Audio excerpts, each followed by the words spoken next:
Nós estamos hoje diante da mesa do Senhor para celebrarmos a morte e a ressurreição de nosso Senhor Jesus Cristo.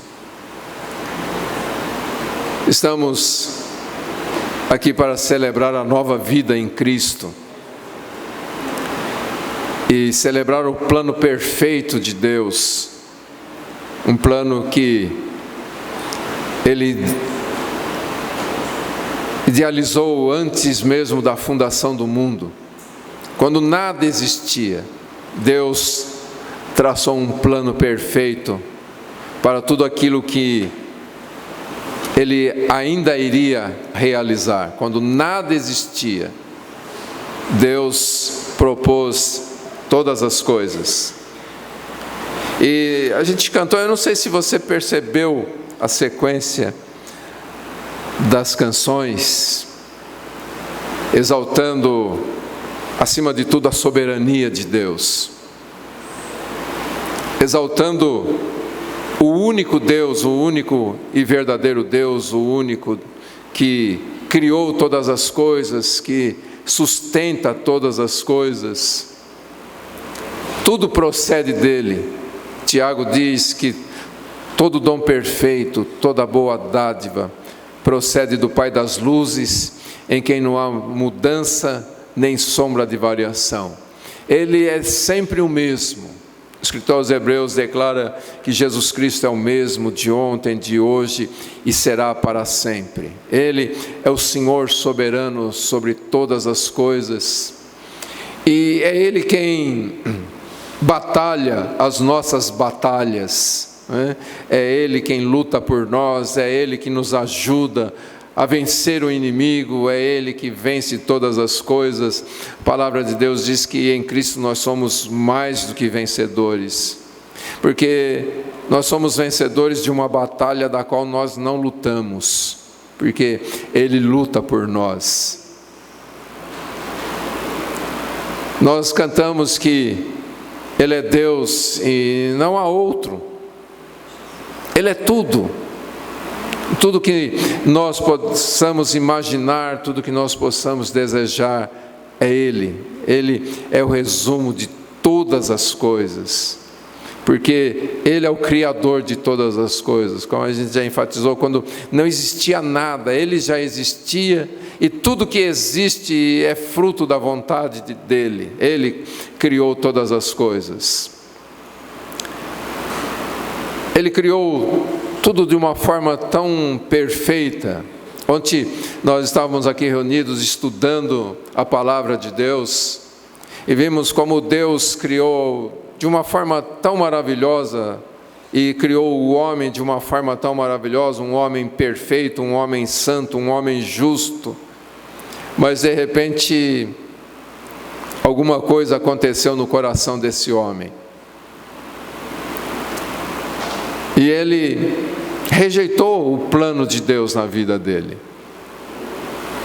E como nós estudamos, ele era o nosso representante. Ele estava ali nos representando. E porque ele caiu, nós caímos juntos.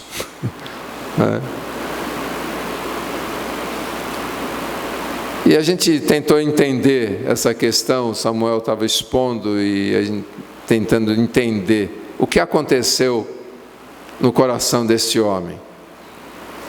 O que levou o ser humano, Adão e Eva, criados de uma forma tão maravilhosa, desfrutando de uma comunhão tão íntima com Deus,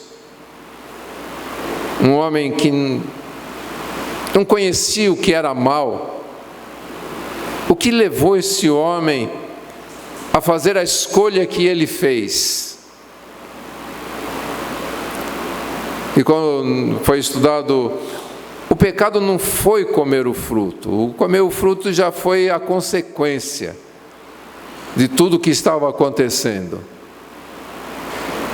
E naquele diálogo entre a serpente e Eva, a gente começou a entender toda essa questão. De alguma forma, o diabo sabia, de alguma forma, talvez a gente pode chegar à forma, né? Porque Adão e Eva, eles conversavam entre eles. O diabo, ele não consegue saber o que a gente pensa. O diabo não consegue saber o que a gente sente, a menos que a gente expresse isto. O diabo não é onisciente, ele não é onipotente, ele não é onipresente. Só Deus é. Mas toda a questão e o diálogo entre a serpente e a mulher mostra que todo o problema girou em torno de como eles estavam encarando a palavra de Deus, os princípios que Deus havia estabelecido. Quando a gente começa a questionar a palavra de Deus, quando a gente começa a questionar os princípios estabelecidos na palavra de Deus, então a gente começa a ter problemas, né? E essa tem sido a raiz dos grandes problemas da humanidade, o questionamento sobre a palavra de Deus. Há uma história verídica, que um dia chegaram para a filha de Billy Graham e perguntaram para ela como que ela podia explicar todas as catástrofes que estavam acontecendo, e uma escola infantil havia sido invadida e várias crianças sido mortas, e perguntaram para ela onde Deus estava em tudo isto. E ela começou a responder e mostrar o que estava acontecendo. E ela disse: vocês tiraram a Bíblia das escolas. Vocês tiraram a oração das escolas. Vocês tiraram a Bíblia de todos os lugares. Vocês tiraram a palavra de Deus de todos os lugares. Vocês rejeitaram Deus, vocês rejeitaram a palavra de Deus. E agora vocês me perguntam onde Deus estava? E essa é a grande questão, queridos. As pessoas rejeitam a palavra de Deus, elas questionam a palavra de Deus. A gente está vivendo uma época bem igual aqui no Brasil, onde todos os valores estão sendo questionados. E o que mais está sofrendo a agressão é justamente o Evangelho, porque eles culpam os evangélicos de serem moralistas, de serem isso, de serem aquilo, e a grande culpa, então, recai sobre a palavra de Deus. Houve até uma tentativa de projeto de lei de acabar com a Bíblia, ou de tirar certos textos da Bíblia, né? Como que é possível alguém fazer uma lei para modificar um livro que está aí há tantos séculos, né? Mas a gente vê aí o desespero das pessoas em querer tirar a palavra de Deus de circulação. Mas o que mais impressiona não é quando o mundo faz isto, mas é quando os próprios cristãos começam a rejeitar a palavra de Deus.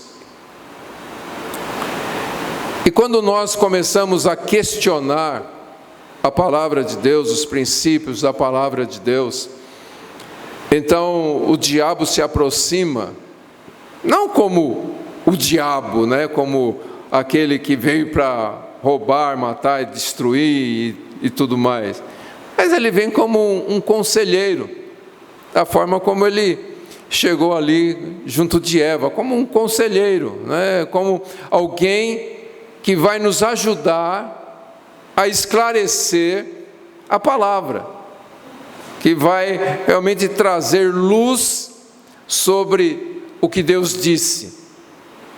E nisto há esse questionamento a respeito da palavra de Deus. Então hoje, os homens estão decidindo o que é palavra de Deus e o que não é palavra de Deus. Então eles pegam a Bíblia e dizem, isto aqui é palavra de Deus. Aí pega um outro texto, não, isto aqui não é palavra de Deus.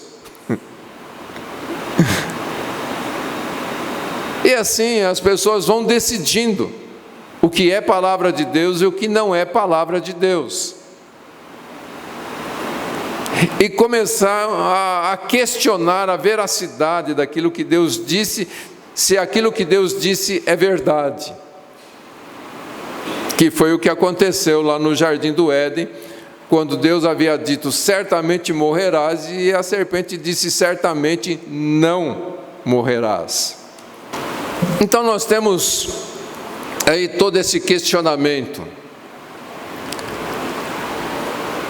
E dentro da igreja, as pessoas também estão tomando as suas próprias decisões. O que elas devem abraçar e o que elas devem rejeitar das Escrituras Sagradas.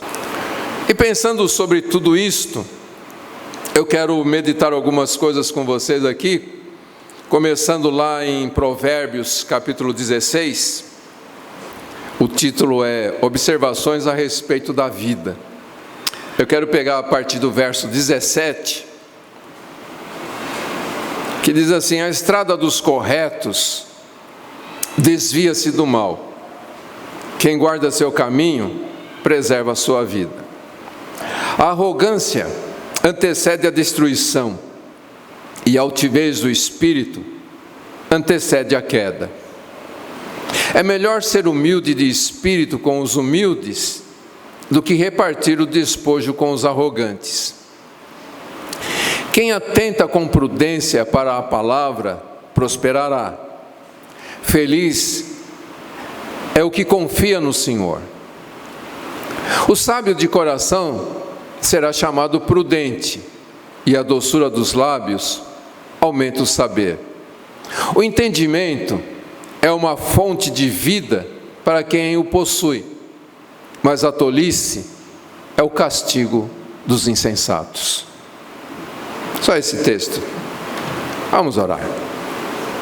Pai, em nome de Jesus, nós pedimos que o Teu Espírito nos dê entendimento sobre a Tua palavra.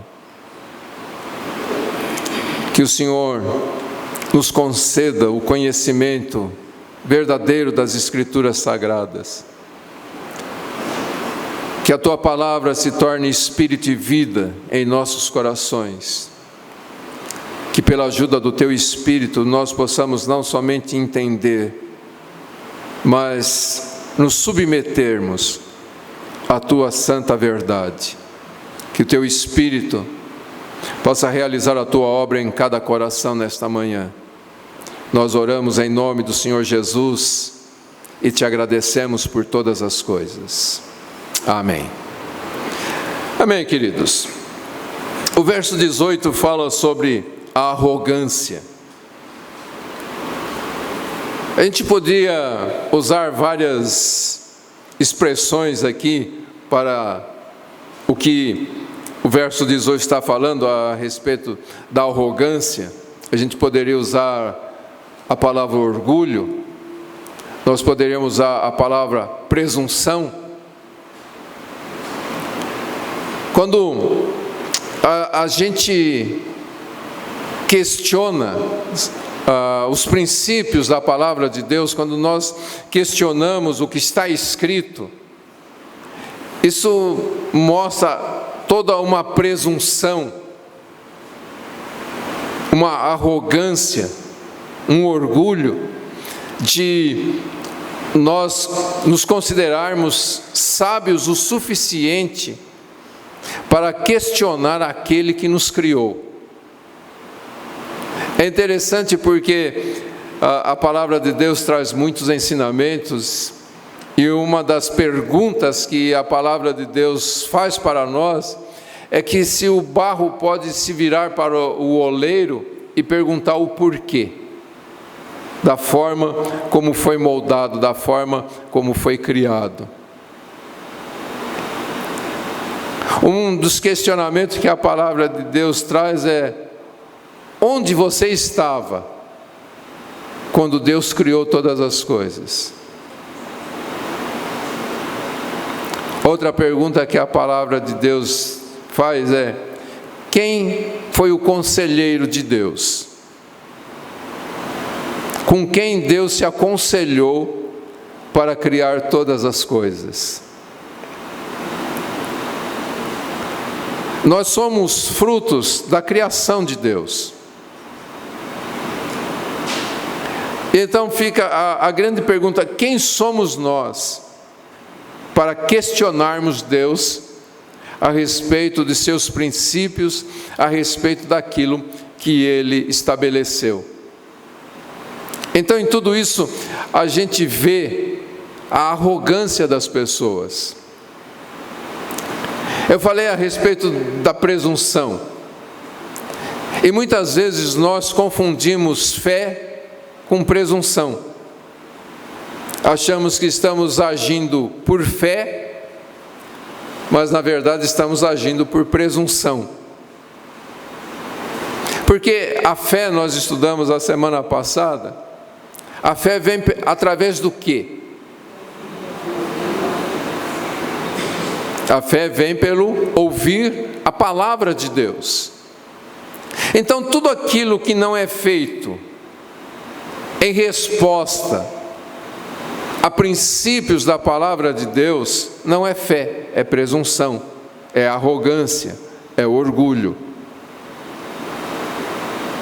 E esse texto aqui diz que a arrogância antecede a destruição e a altivez de espírito antecede a queda. Então, desde lá do Éden, todo o problema da humanidade está justamente aqui.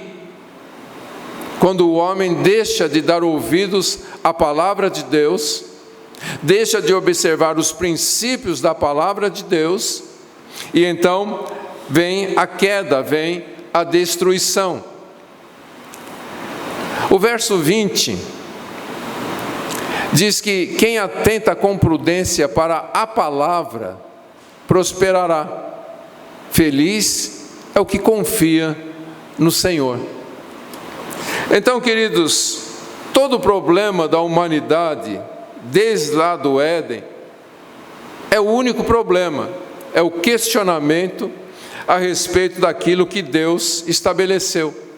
É o questionamento dos princípios que Deus estabeleceu na sua santa palavra. Eu acredito que nenhum de nós se considera orgulhoso. Sim ou não? Alguém aqui se considera orgulhoso? Alguém aqui se considera arrogante? Alguém aqui se considera presunçoso? Não?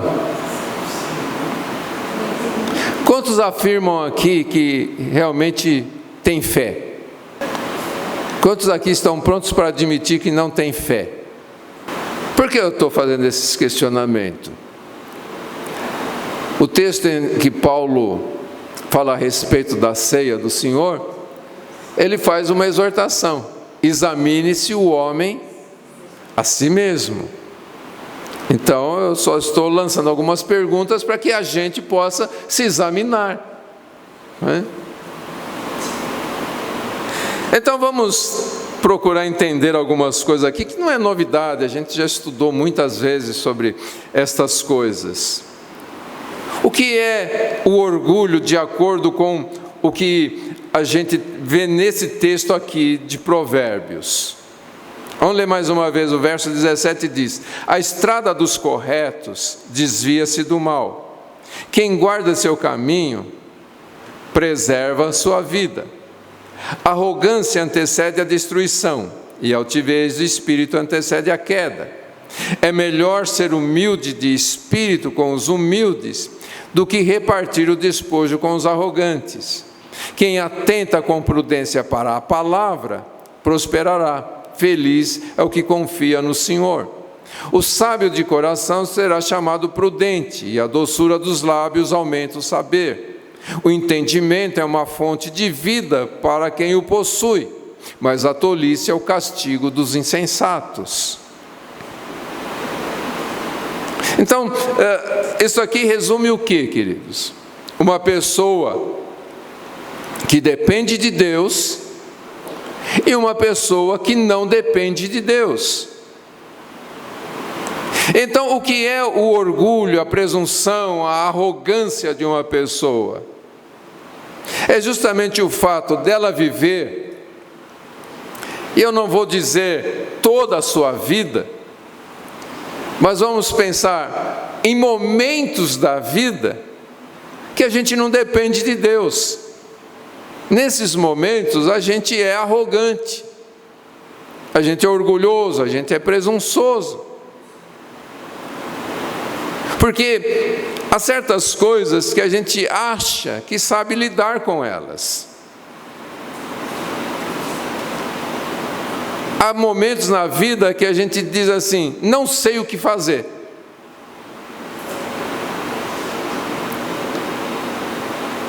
Mas há momentos que a gente acha que sabe o que tem que fazer e a gente faz.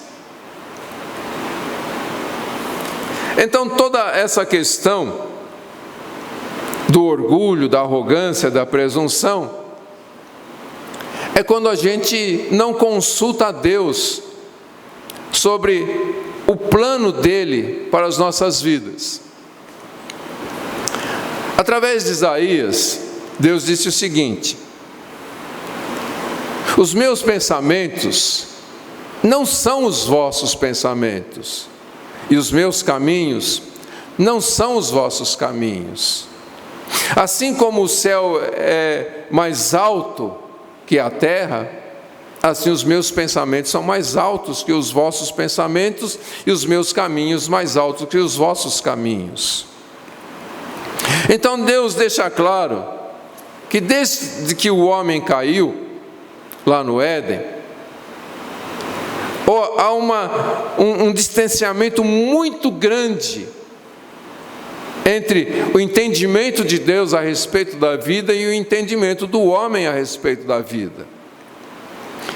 O entendimento a respeito das questões do dia a dia, Deus vê de uma forma, o homem vê de outra.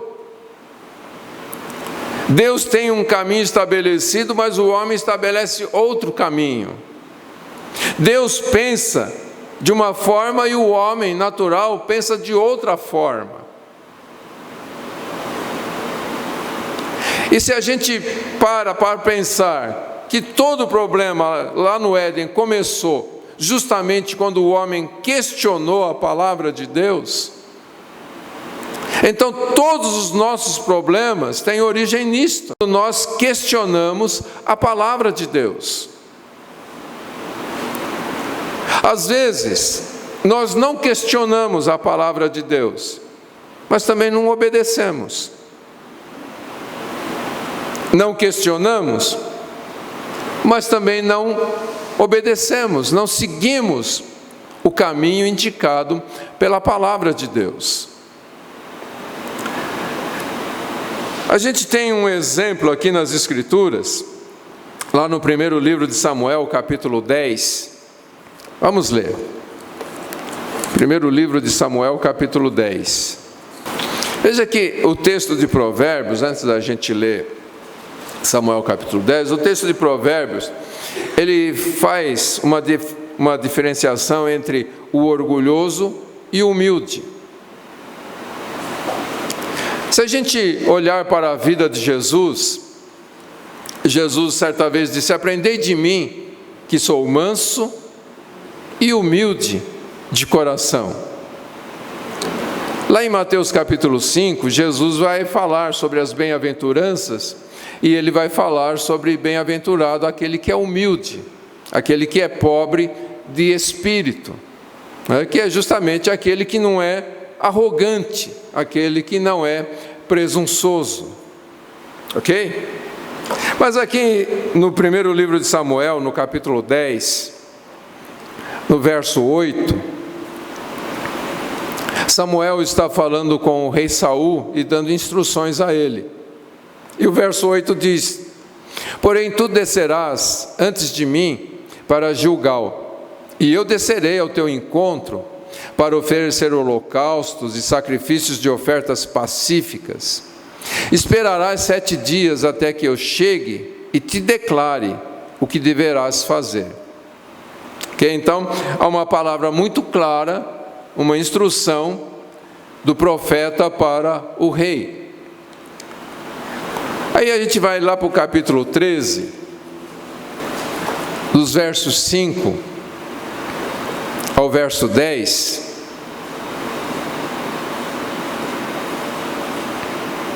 Diz assim: os filisteus se ajuntaram para atacar Israel com 30.000 carros, 6.000 cavaleiros e um exército de guerreiros, como a areia que está à beira do mar.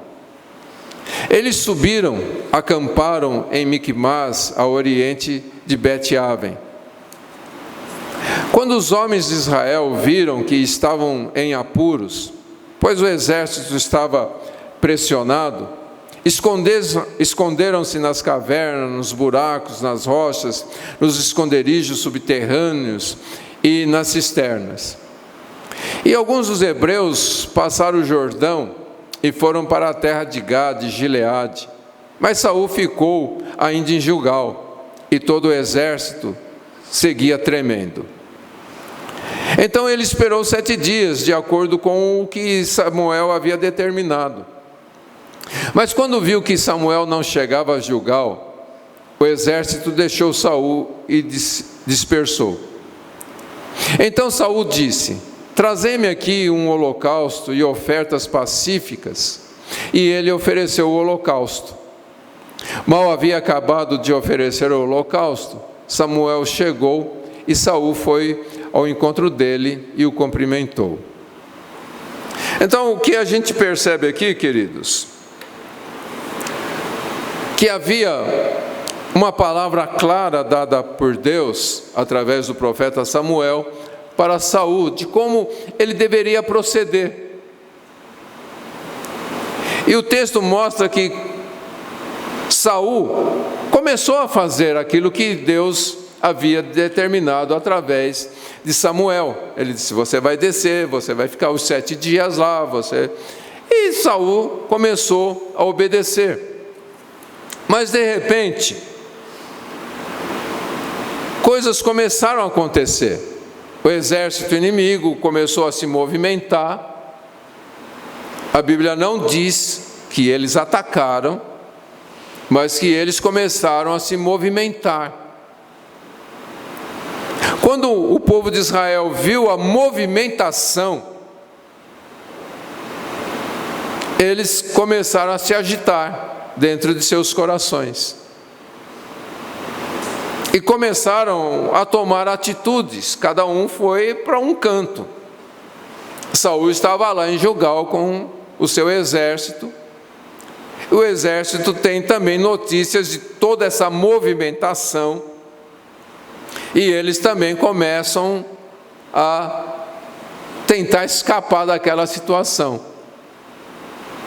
Saul, ele continua, isso é muito interessante, ele continua no lugar que Deus mandou ele ficar. Mas o seu coração estava incomodado com toda aquela situação. O seu coração estava aflito, o seu coração estava apertado. Ele permaneceu no lugar, mas o seu coração não estava no lugar que Deus havia colocado. Fisicamente ele estava lá, emocionalmente não. E ele obedece e espera por Samuel durante os 7 dias. Mas no seu coração havia um agitamento, ele estava ali perturbado com toda aquela situação. E ele diz: eu preciso alcançar o favor do Senhor. Mas lembra o que Samuel disse para ele? Você espera, eu vou chegar lá, eu vou oferecer o sacrifício ao Senhor, porque essa é a minha função. E então o Senhor vai mostrar o que deve ser feito. O Senhor vai dar a direção. Saul diz: já passaram os 7 dias e Samuel não chegou. Então eu preciso alcançar o favor do Senhor. E aí ele pede para que seja trazido a ele o sacrifício, e ele mesmo oferece. A gente tem estudado lá em Zacarias sobre 2 funções distintas, o rei e o sacerdote. E o único que uniu os 2 ofícios foi Jesus. A ninguém mais foi dado o direito de unir os 2 ofícios, rei e sacerdote. Só que Saul, na tentativa de alcançar o favor de Deus, de alcançar a direção de Deus, ele mesmo resolve oferecer o sacrifício. E ele oferece. E a Bíblia diz que assim que ele acabou de oferecer o sacrifício, Samuel chegou. Ele só havia dito para que fosse esperado 7 dias.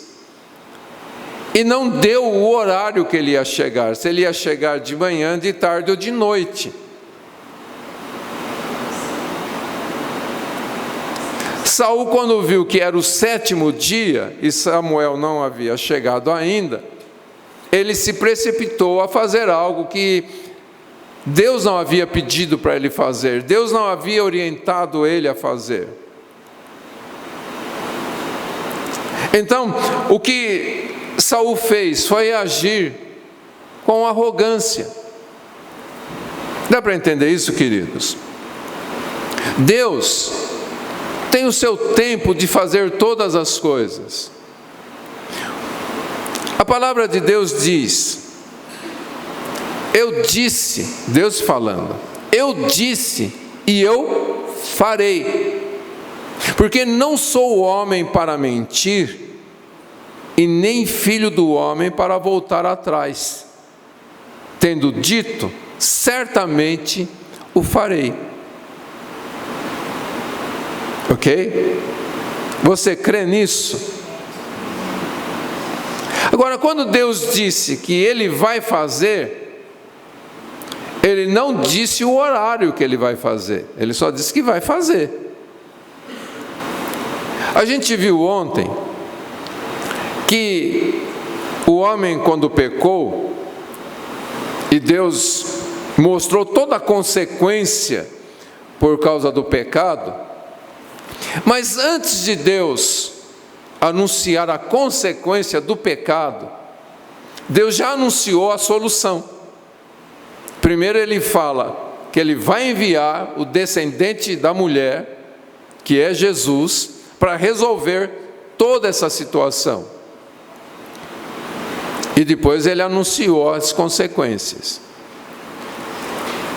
Mas veja só, do momento em que Deus anunciou que ele iria enviar a solução, o descendente da mulher, até que ele enviou, quanto tempo se passaram?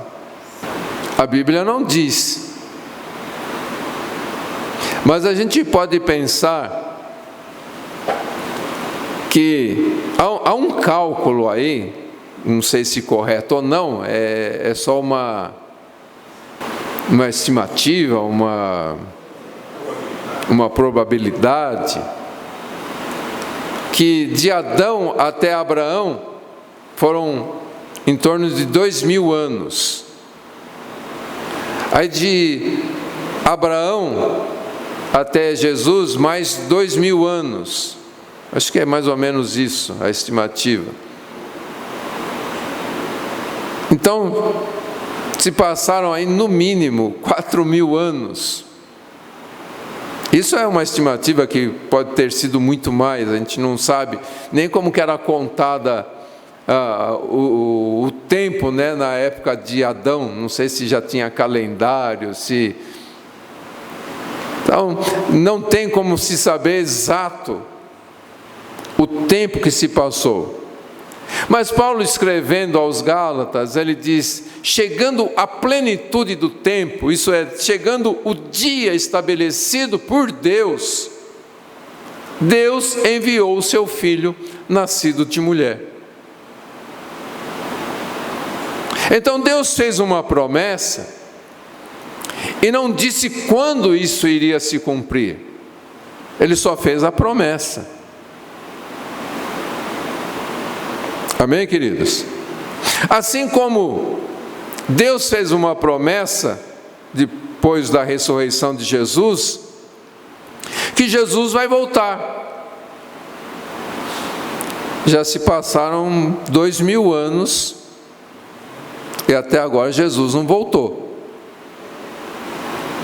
Já naquela época em que a Bíblia foi escrita, Pedro disse: há muitos considerando que Jesus não vai voltar mais, porque Ele não voltou até agora. Quer dizer, não tinha se passado nem 100 anos, e as pessoas já estavam questionando se Jesus realmente iria voltar. Já estavam dizendo que estava demorando demais para que Jesus voltasse. Agora já se faz 2.000 anos, Jesus ainda não voltou. Eu acho que Ele vai voltar logo, mas pode ser que não. Então, como resolver essa questão? Os liberais estão dizendo que a volta de Jesus não vai ser real, mas que Jesus tem voltado para pessoas em vários momentos. Como a ressurreição dele também não foi real. A ressurreição dele aconteceu na mente dos discípulos, que conservaram viva a vida de Jesus, e assim por diante. Então os homens vão achando soluções para explicar o que Deus está fazendo ou o que Deus não está fazendo. E Saul, nesse momento, ele acha uma solução para aquilo que ele considerou um atraso de Deus. Dá para entender isso, queridos? Na mente de Saul, Deus queria se manifestar após a chegada de Samuel, e Samuel ofereceu o sacrifício. Como as coisas não estavam acontecendo segundo a expectativa dele, ele acha uma solução. Então, ainda que a palavra de Deus havia dito que ele, como rei, não poderia oferecer sacrifício, ele faz uma segunda interpretação e acha que ele pode oferecer sacrifício. Dá para entender isso, queridos? As pessoas começam a interpretar a palavra de Deus segundo a sua própria expectativa, segundo aquilo que ela quer naquele momento. Dá para entender isso? A palavra de Deus, só usando aqui um exemplo, a palavra de Deus diz que nós não podemos deixar de congregar. Vocês já leram isso, não leram? Lá em Hebreus 10, 25. Não está escrito isso? Mas hoje nós temos um grande movimento de pessoas dizendo que não precisam congregar. Então elas fizeram uma outra interpretação a respeito daquilo que está escrito. E por que elas fizeram essa nova interpretação? Porque acharam falhas na igreja. Acharam falhas daquilo que está acontecendo no meio da igreja. Então fizeram uma nova interpretação. É uma estrutura falha, é uma estrutura cheia de defeitos, então a gente não precisa disso. A gente pode servir a Deus do nosso modo. Nós podemos servir a Deus sem congregar, porque nós somos a igreja.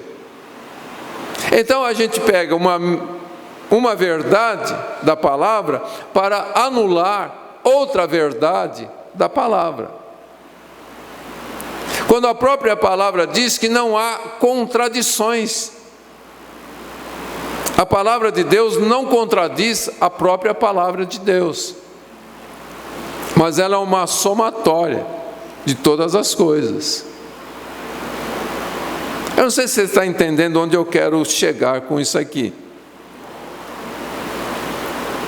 Mas a gente percebe, vamos dizer, uma falha naquilo que Deus estabeleceu, e a gente tenta consertar a falha do projeto de Deus. Porque na mente de Saul houve uma falha, e ele precisou corrigir essa falha. No que eu estou falando a respeito da igreja, as pessoas viram uma falha. Agora, havia de fato uma falha, aquilo que Saul entendeu como uma falha, existia isso? Porque ele mal acabou de oferecer o sacrifício e Samuel chegou. Então não havia falhas. Havia falha no pensamento humano. A gente traz de volta ao exemplo que eu estou usando aqui da igreja. E porque as pessoas deixam de congregar e as pessoas deixam e abandonam aquilo que Deus estabeleceu. Porque na forma delas entenderem está existindo falhas. Então, a gente aqui, até nós, né, que somos mais, talvez, menos entendido em questões de igreja, a gente consegue achar falhas na igreja. Ninguém precisa me responder, mas quantas falhas você pode apontar na igreja aqui? Quantas falhas você pode apontar neste ministério específico, Comunidade de Calém? E qual é a base que você tem para apontar falhas? Porque você olhou para a Bíblia e o princípio bíblico está sendo quebrado?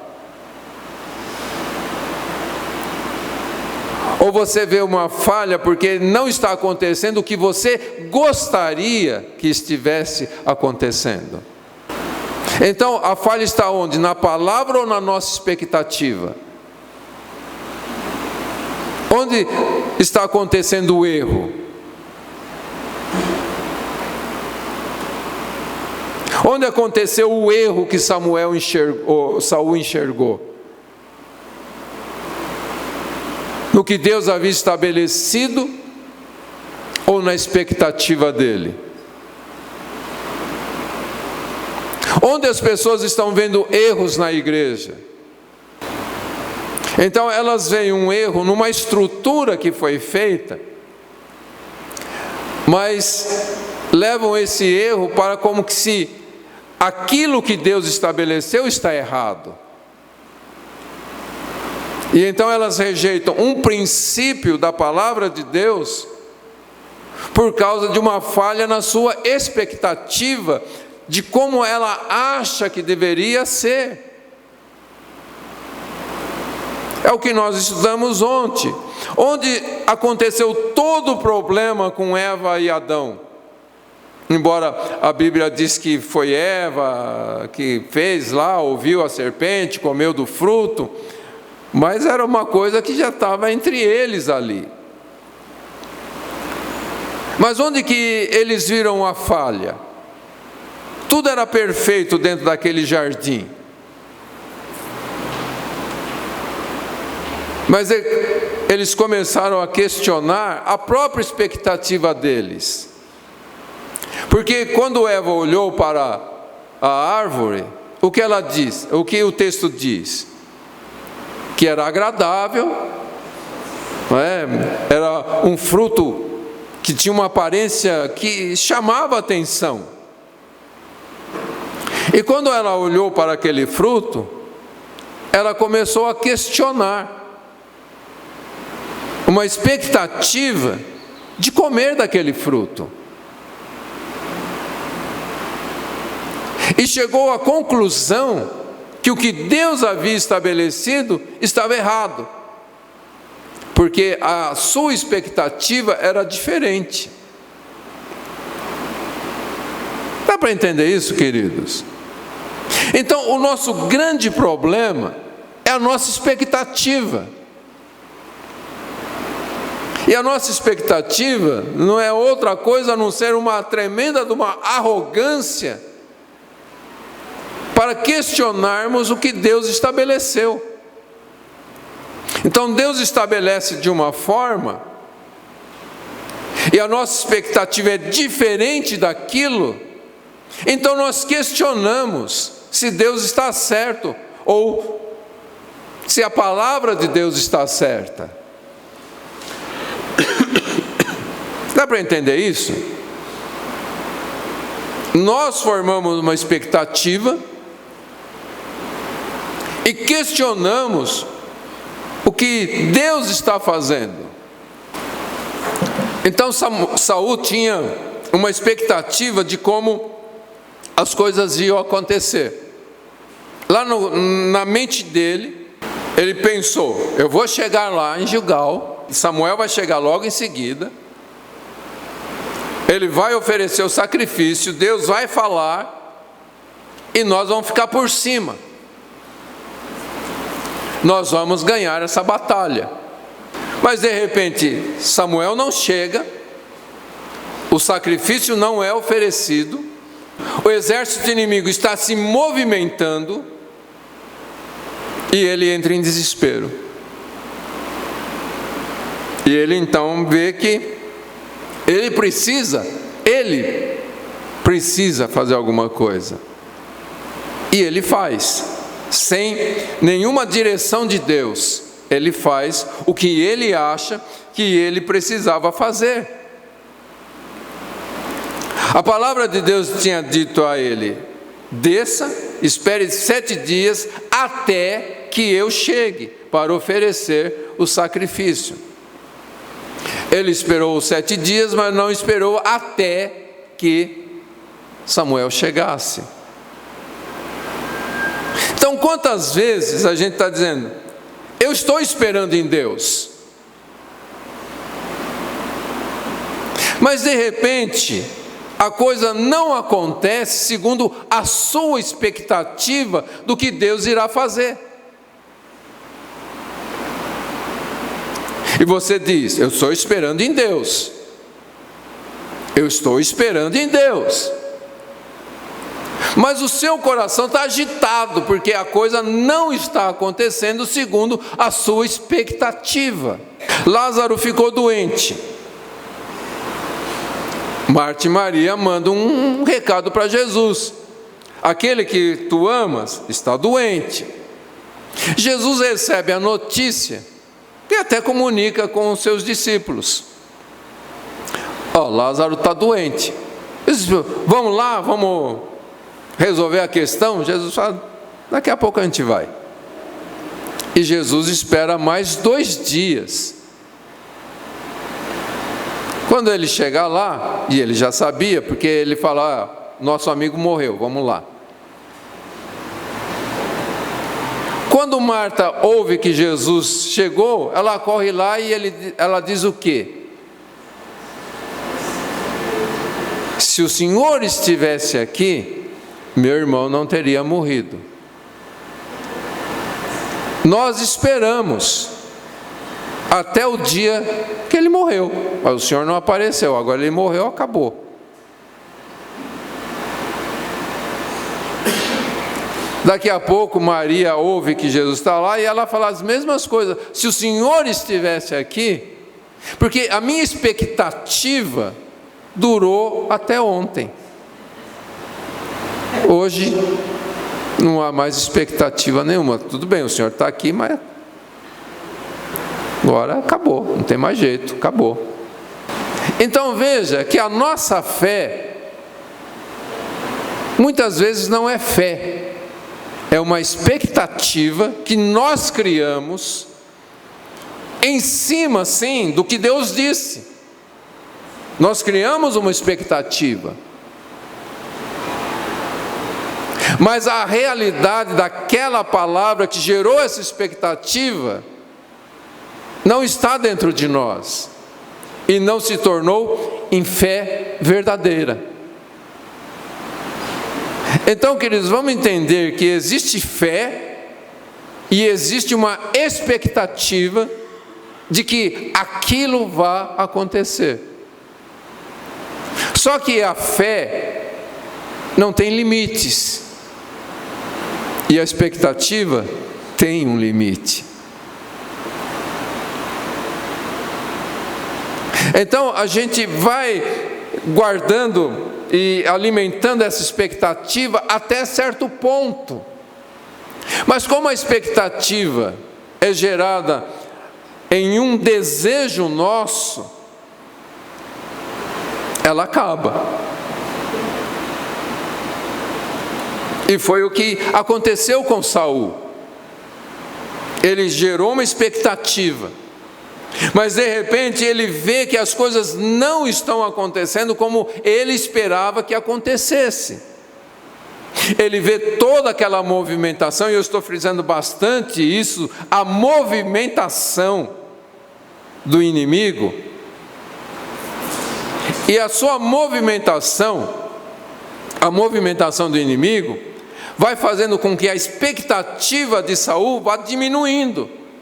Quanto mais o inimigo se movimenta, mais a expectativa vai diminuindo. Até chegar um ponto em que ele deixa de lado o que Deus disse e ele começa a agir por si próprio. Queridos, a movimentação do inimigo não é novidade. Pedro entendeu claramente isso e ele disse: o diabo, nosso adversário, anda em derredor. Então, o diabo sempre está se movimentando.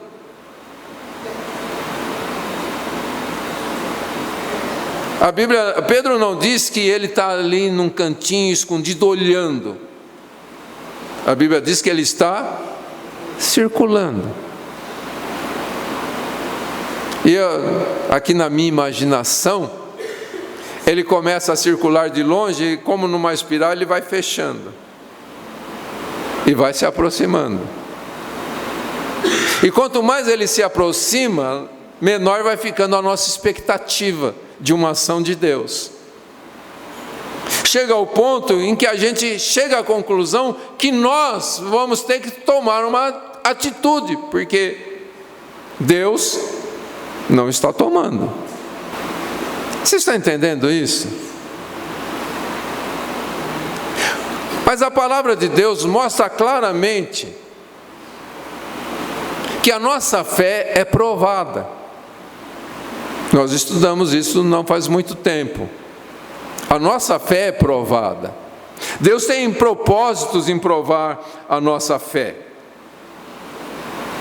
Porque, segundo o próprio apóstolo Pedro diz, o ouro precioso, ele tem que ser colocado no fogo, para que toda impureza seja tirada. E ele diz, e a nossa fé, muito mais preciosa do que o ouro, também é provada, para que as impurezas sejam arrancadas. Então, essa questão de a gente pensar que Deus está demorando, e Deus não age no nosso tempo, é justamente para tirar essas impurezas da nossa fé.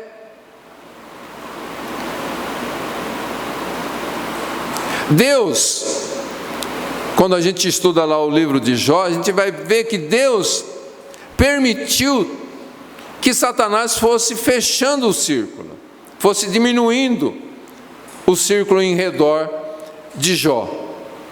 E Deus permitiu, colocando limites para a ação do diabo, mas Deus foi permitindo. O diabo foi cercando, diminuindo o cerco, diminuindo ali a sua espaço, né, o espaço de Jó. E Deus foi permitindo.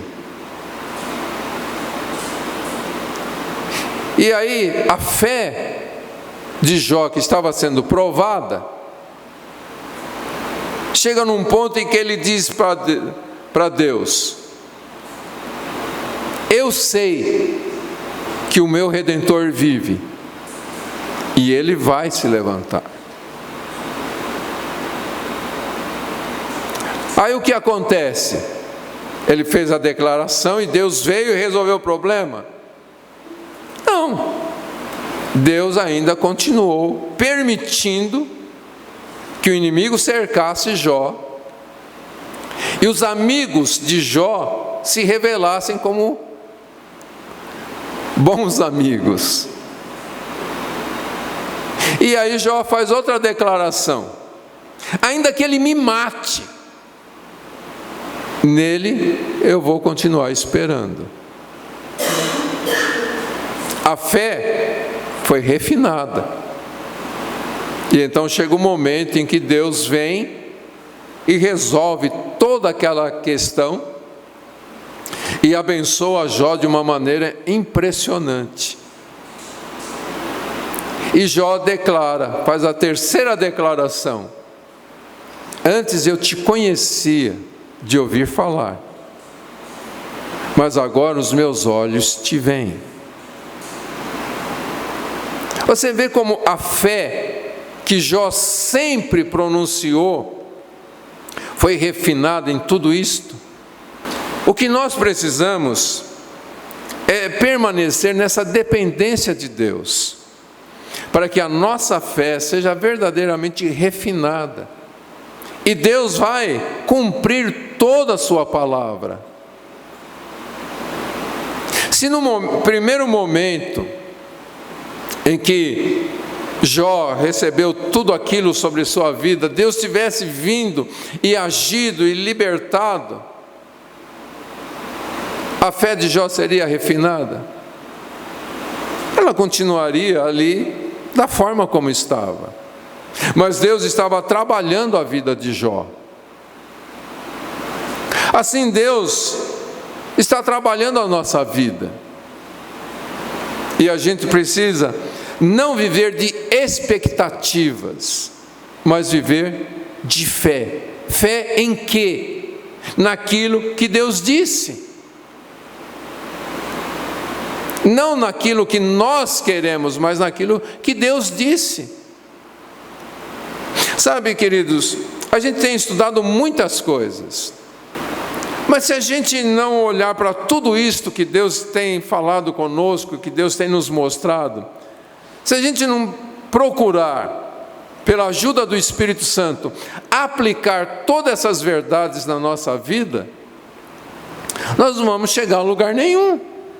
Saul conhecia o que Deus tinha falado? Conhecia.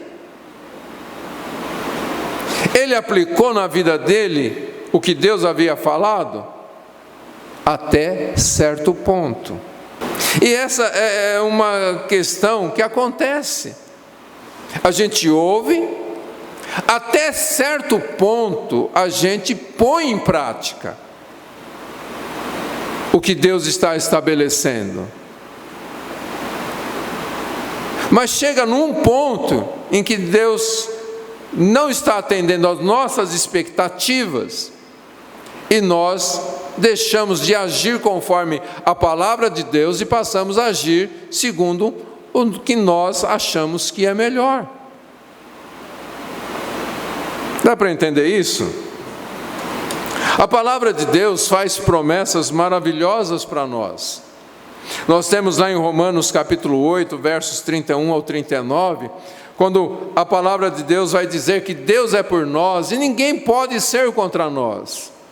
E vai mostrar ali que nada pode nos separar do grande amor de Deus que está em Cristo Jesus.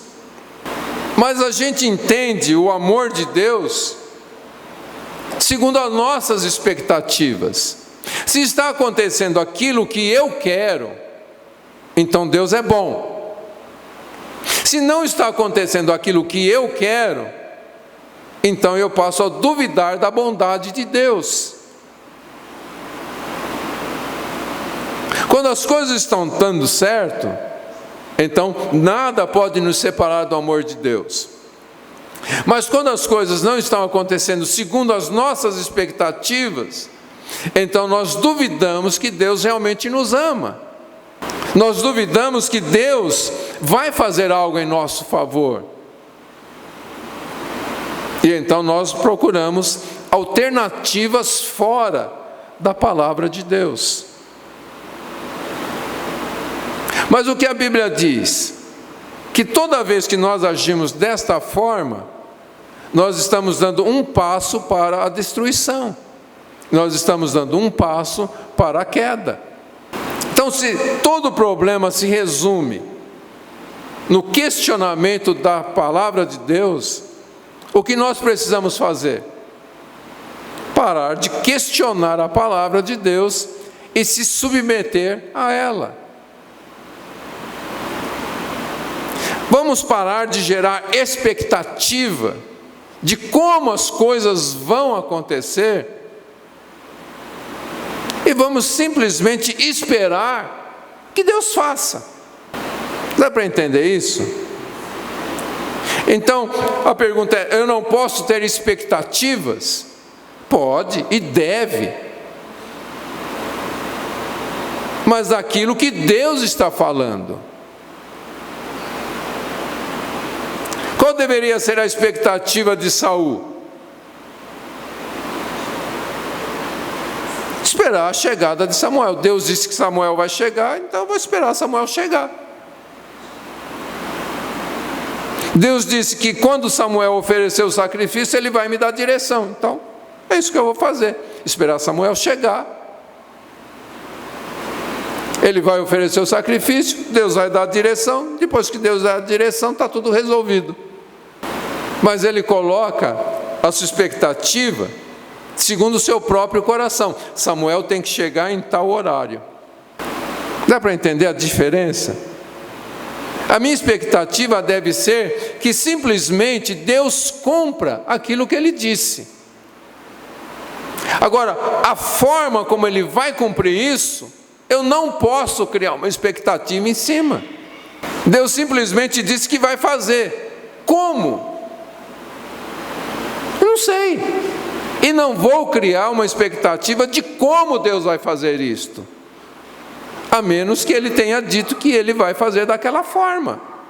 Dá para entender, gente?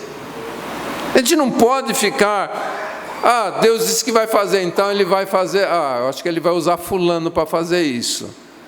Deus vai usar tal pessoa, Deus vai usar tal situação. E é aí que a gente se frustra. A gente se frustra nas nossas próprias expectativas. A palavra de Deus, ela vai se cumprir, porque Deus é fiel para cumprir. Mas Deus jamais prometeu que vai fazer aquilo que nós esperamos que Ele faça. A gente tem um outro exemplo, eu não vou chegar lá porque vai demorar muito, mas depois você pode ler lá no segundo livro de Samuel, no capítulo 5, versos 22 ao 25, que Davi estava na mesma situação que Saul. Os exércitos inimigos estavam tudo ali, os soldados, os oficiais de Davi chegam e falam: vamos fazer isso? Davi fala: não, eu vou consultar a Deus. E aí Davi pergunta para Deus o que ele devia fazer. Deus dá uma ordem completamente diferente da expectativa dos oficiais de Davi. Davi chama o exército e fala: não, nós vamos fazer da seguinte forma. E quando ele fez, a bênção de Deus veio sobre eles e ele ganhou a vitória. Sabe, às vezes Deus dá direções que a gente coça a cabeça e diz: não vai dar certo, porque vai contrário a todas as nossas expectativas, é contrária à nossa sabedoria. Aí a palavra de Deus diz através de Paulo que Deus escolhe as coisas fracas para confundir as fortes. Escolhe aquilo que não é para confundir aquilo que é. Então, querido, o que eu queria colocar realmente para nós nesta manhã: coloque a palavra de Deus no seu coração.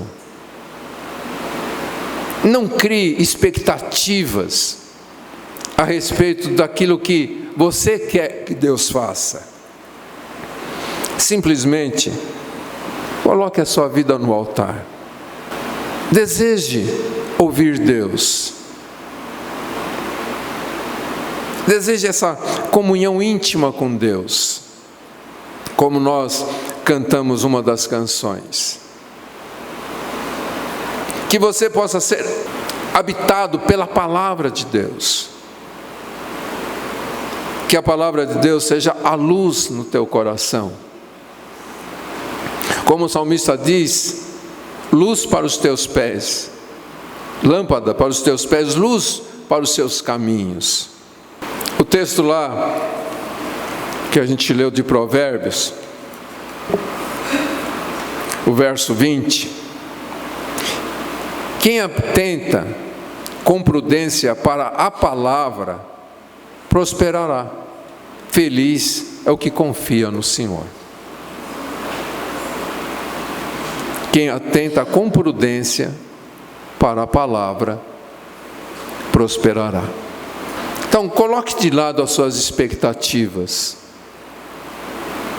e atente com prudência para a palavra.